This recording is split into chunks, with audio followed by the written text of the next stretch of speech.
Hello बच्चों, let us read the question. Question कह रहा है in the given diagram reading of spring balance will be, और हमें जी की वैल्यू दे रखी है 10 मीटर पर second square. So before solving this question let us first understand the key concept of this question.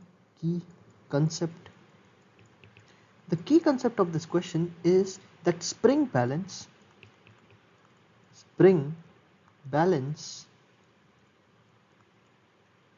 reads tension force. तो जो spring balance होती है वो क्या मेजर करता है? इट रीड्स और it measures the tension force और tension in the string. So now let us solve this question. अब हम यहाँ से देख सकते हैं क्वेश्चन में कि ये स्प्रिंग बैलेंस दे रखा है 6 kg और 3 kg का मास दे रखा है. तो जो 6 kg का मास है उसकी वजह से जो है वो फोर्स नीचे की तरफ लेगा, तो एक्सलेशन 6 kg की तरफ होगा. तो यहाँ से हम इसका डायग्राम बनाते हैं कि ये हमारा स्प्रिंग बैलेंस हो गया, ये हमारी एक पुली हो गई, ये हमारी दूसरी पुली हो गई, ये हमारा हो गया 3 kg का मास, और यहाँ पे हमारा लगा है 6 kg का मास.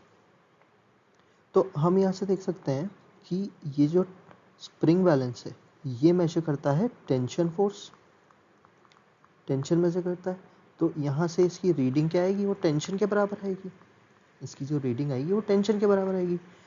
तो हम यहाँ से देख सकते हैं कि यहाँ पे 6 kg वाले मास पे लग रहा है नीचे 60, दैट इज mg, और ऊपर लग रही है टेंशन फोर्स.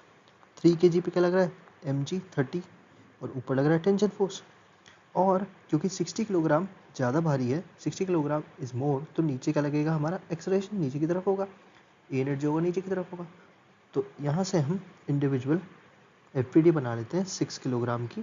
तो 6 किलोग्राम वाले पे क्या फोर्सेस लग रहे हैं? ऊपर टेंशन, नीचे लग रहा है उसका वेट, दैट इज 60, और नीचे की तरफ एक्सलेट कर रहा है. तो क्या होगा? 60 minus T equals to M G, that is 6 into ए.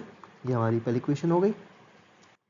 अब हम 3 kg का एफ बना लेते हैं. तो 3 kg वाले पे क्या क्या फोर्सेस लग रहे हैं? ये 3 kg वाला है, एक ऊपर टेंशन फोर्स लग रहा है, नीचे इसका खुद का मास mg दैट इज 30, और ये ऊपर की तरफ एक्सलेट कर रहा है. तो इसकी इक्वेशन लिखेंगे हम t minus 30 equals to M A, 3 into A. ये होगी हमारी सेकेंड इक्वेशन. अब हम फर्स्ट और सेकेंड इक्वेशन को ऐड कर देंगे. तो हमारी फर्स्ट इक्वेशन क्या आई थी? 60 minus T equals to 6a. Second equation is t minus 30 equals to 3a.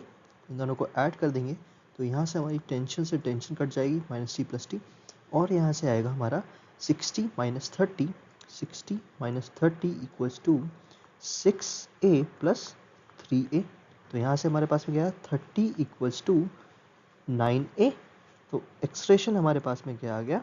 30 upon 9, that is equals to 10/3 metre per second square. तो अब किसी भी एक इक्वेशन में हम इसकी वैल्यू पुट कर देंगे एक्सप्रेशन की, तो हमारे पास में वहाँ से फिर टेंशन आ जाएगी. तो अब हम यहाँ से लिखते हैं t minus 30 equals to 3 into 10/3. 3 से 3 कट जाएगा, तो ये आएगा t माइनस 30 इक्वल्स टू 10. तो t यहाँ से क्या आ जाएगा? 10 plus 30 that equal to 40 newton. So the tension comes out to be 40 Newton, and we know that the spring balance reads tension, so this will be the reading of spring balance.